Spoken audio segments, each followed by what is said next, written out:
Perkenalkan, nama saya Sabrina Zulhadenise dengan NIM 2301211240275 dari Peternakan D.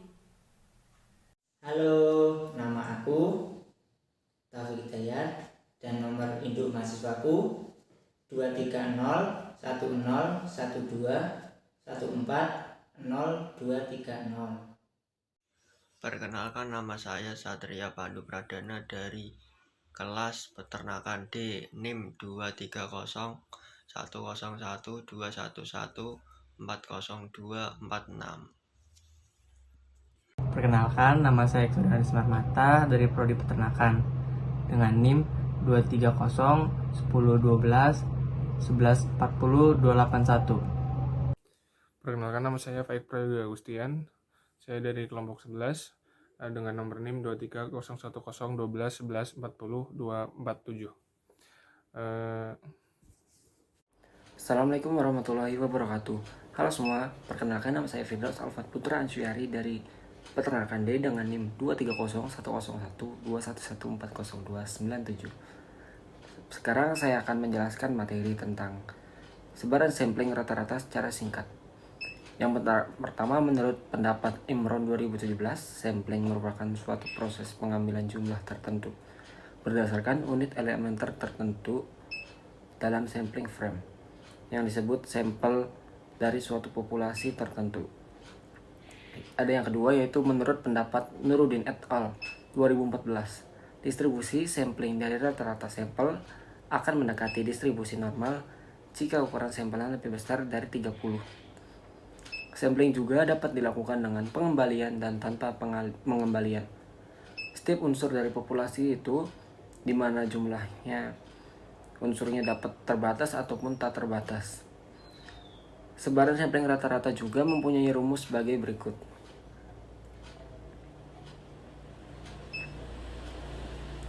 Dan yang diketahui sebagai berikut.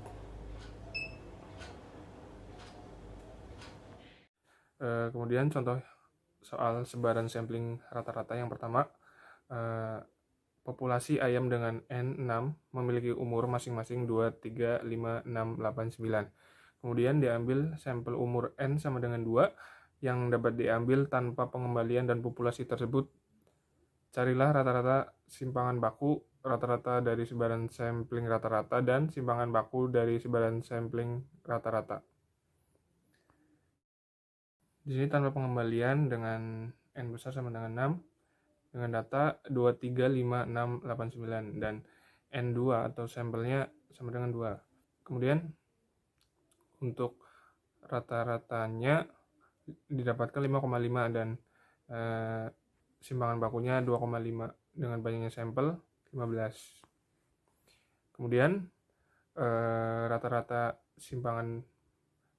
sebaran sampling didapatkan 5,5 dan simpangan baku sebaran samplingnya 1,5733. Contoh soal yang kedua, suatu populasi terdiri dari 4 hasil pengukuran, yaitu 3, 6, 7, 10. Kemudian diambil 2 sampel yang diambil dengan pengembalian dari populasi tersebut. Carilah rata-rata simpangan baku, rata-rata dari sebagai sampling rata-rata, dan simpangan baku dari sebaran sampling rata-rata. Pembahasan dengan pengembalian sebagai berikut.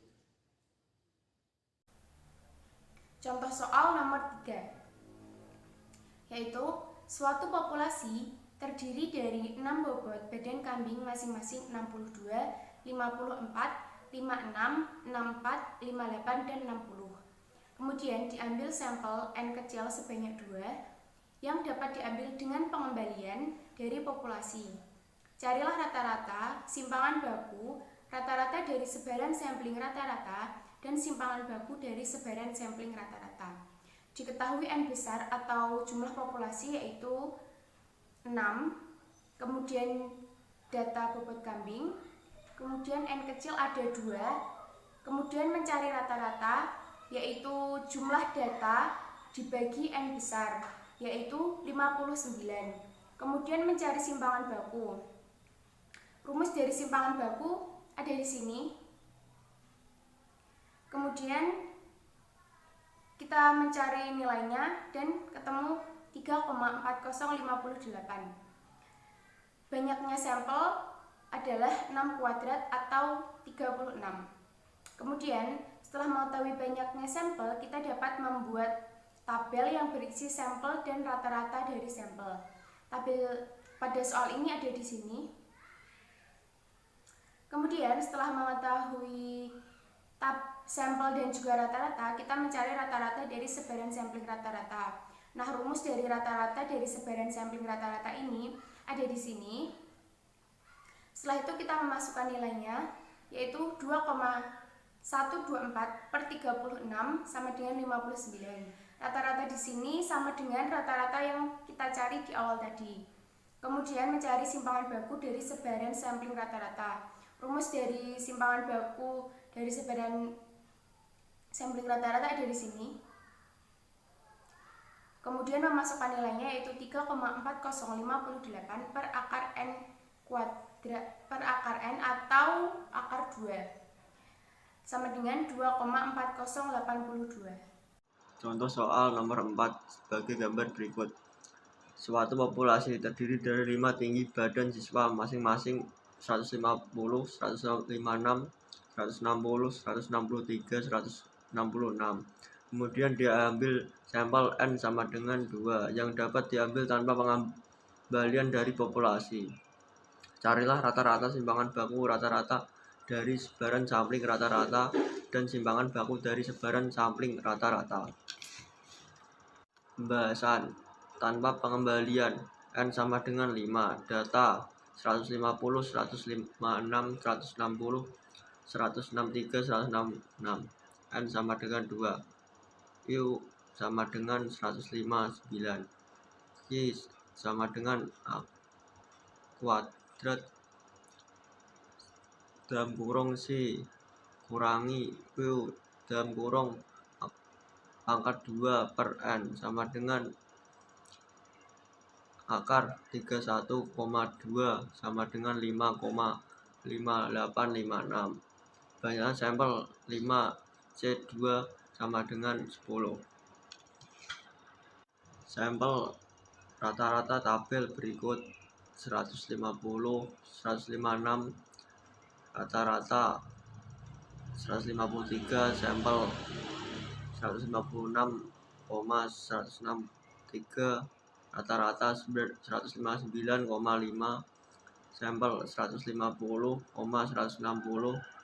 rata-rata 155, sampel 156,166, rata-rata 161, sampel 150,163, rata-rata 156,5, sampel 160,163, rata-rata 161,5, sampel 150,166, rata-rata 158, sampel 160,166, rata-rata 163, sampel 156,160, rata-rata 158, sampel 163,166, rata-rata 164,5. Dari tabel di atas dijumlahkan rumus U min X sama dengan 1590 bagi 10 sama dengan 159. O min X sama dengan 5,5856 bagi akar 2. Sekarang saya akan menjelaskan kesimpulan. Sebaran sampling rata-rata merupakan suatu proses pengambilan jumlah tertentu berdasarkan unit elemen tertentu dalam sampling frame yang disebut sampel dari suatu populasi tertentu. Sampling dapat dilakukan dengan pengambilan dan tanpa pengembalian. Sebaran sampling rata-rata berfungsi untuk mendapatkan rata-rata sebaran sampling dan simpangan baku sebaran sampling menggunakan rumus yang telah ditentukan.